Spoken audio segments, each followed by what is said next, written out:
It's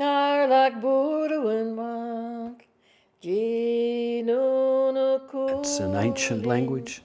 It's embedded in this corner of the oldest continent on the planet. It's a way of accessing ancestors and the way they think, they thought, and of making oneself an instrument for the spirit of this part of the world. My mother was from the Ravensthorpe, Juramanga area in the first place, and there's a long history of culture, and she was very well versed in her own language, in her mother tongue. And when she was removed from her area and taken to a different area, she learned the dialects and the language of the people in the Moore River settlement. And like I say, she was very much a cultural person. And during the time when we were growing up, by then language was meant to be, it was taboo. You can say it was suppressed, especially in the southwest region.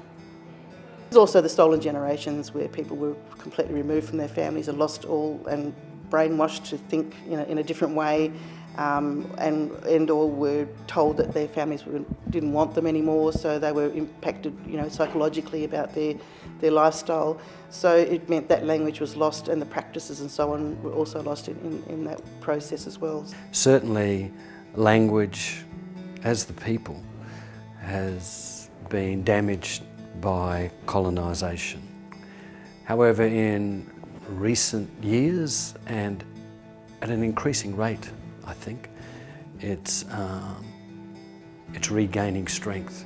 So there's stats around that indicate the number of Noongar language speakers has increased in recent 10, 20 years. All of a sudden it's flavour of the month, and you're allowed to speak your language, you're allowed to speak your dialect. And, we have Noongar and Nyungar, and then there was sort of this debate as to what it was going to be called, because, as you know, our language was not a written language, it was oral. And so how are you going to cover everything? I think there's a lot of opportunity, as I was indicating before, in digital media to improve that language vitality. I have realised inadequacies of, say, just publishing standard books, because you don't have the audio and you don't have visual material accompanying it. What we've done over the past 3 years at least is provided a very enriching program for both Aboriginal people and non-Aboriginal people. We have a beginners class and an advanced class, and those people who attend that class have gained a great deal of knowledge and expertise from the teacher, who is Marinda Hanson. Oh, teaching language to people is so fulfilling. It's to watch the adults grow. Like, some of them are too frightened to talk, or they're very nervous about speaking, especially a lot of Aboriginal students. They're not sure of how, they feel shame that they can't speak in Noongar. But once they start coming and they come regular, to see them grow in the language and their confidence builds, it's murich. It's really great. Some students that come in, they teach their teachers at schools, so they like to know little kids' songs, so I get the adults to sing nursery rhymes in Noongar. I make up little booklets for them, and each term is a different theme. Like, we'll do insects, ocean, family, body, variety. We play games, and lots of sit around the fire some nights and just talk language. Take them out on tours. We've been to Yanship and done a culture tour up there with Derek Nannup, which was brilliant. The latest one we did was Bunbury.